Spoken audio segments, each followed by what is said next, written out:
అన్నయ్య వచ్చాడు. మార్వల్ని సేవ్ చేస్తాడు. అయ్యో! అన్నయ్య కూడా దెబ్బేశాడే! ఇప్పుడు మార్వల్ని ఎవరు సేవ్ చేస్తారు? అందుకే చెప్పేది trailer break down videos, hidden detail videos చూడొద్దు అని.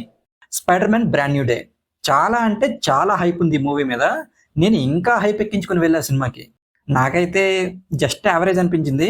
నిజం చెప్పాలంటే అంతగా నచ్చలేదు. మీకు ఈ సినిమా నచ్చాలంటే అస్సలు ఎక్స్పెక్టేషన్స్ పెట్టుకోకుండా వెళ్ళండి. పోస్ట్ క్రెడిట్ సీన్ అయితే అమోఘం, అద్భుతం. ఎంతంటే hello all welcome to my channel nomadic cinema. నేను మొదటి నుంచి చెప్పేది అదే, trailer break down videos, hidden detail videos చూసి సినిమాకి వెళ్ళొద్దు అని. ట్రైలర్లోనే మొత్తం తెలుసుకుంటే ఇలాంటి మూవీస్ చూసేటప్పుడు ఇలానే డిసప్పాయింట్ అవుతాం. ఇందులో కథ ఏంటంటే స్పైడర్ మ్యాన్ తన ఫ్రెండ్స్ కి దూరంగా తను ఎవరో తెలియకుండా ఉంటాడు. కానీ ఆ సిటీలోకి ఒక పర్సన్ ఎంటర్ అవుతారు. తను ఒకరి నుంచి ఒకరికి టెలిపాత్ అవుతూ ఉంటారు. అసలు ఆ పర్సన్ ఎవరు, అలా ఎందుకు చేస్తున్నాడు, చివరికి స్పైడర్ మ్యాన్ ఏం చేశాడు అనేది సినిమాలో చూడాలి. సినిమా మొత్తంలో ఒక 3 యాక్షన్ బ్లాక్స్ ఉంటాయి.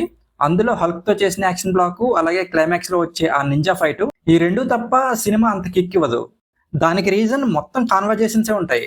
ఉండొచ్చు కానీ మరీ ఇంత బోరింగ్ గా ఉంటే కష్టం. పైగా ఫస్ట్ హాఫ్ అయితే సాగుతా ఉంటది. అంత బోరింగ్ గా ఉంటది ఫస్ట్ హాఫ్. సెకండ్ హాఫ్ కొంచెం బెటర్ అనిపించింది.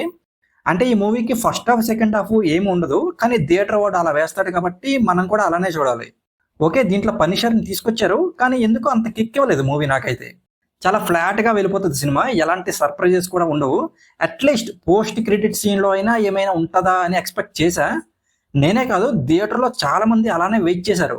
కానీ ఆ పోస్ట్ క్రెడిట్ సీన్ చూసి అమోఘం, అద్భుతం, అద్వితీయం అని జేబులో చేతులు పెట్టుకుని బయటకు వచ్చేసాం. స్పైడర్ మ్యాన్ గా టామ్ హాలండ్ ఎప్పట్లానే అదరగొట్టేశాడు. అలాగే ఎంజేగా జెండియా కూడా బాగానే చేసింది. అలాగే మిగిలిన వాళ్ళు వాళ్ళకి ఇచ్చిన రోల్స్ లో బాగానే చేశారు. డైరెక్టర్ డెస్టిన్ డేనియల్ రాసుకున్న స్క్రీన్ ప్లే చాలా ఫ్లాట్ గా ఉంటది.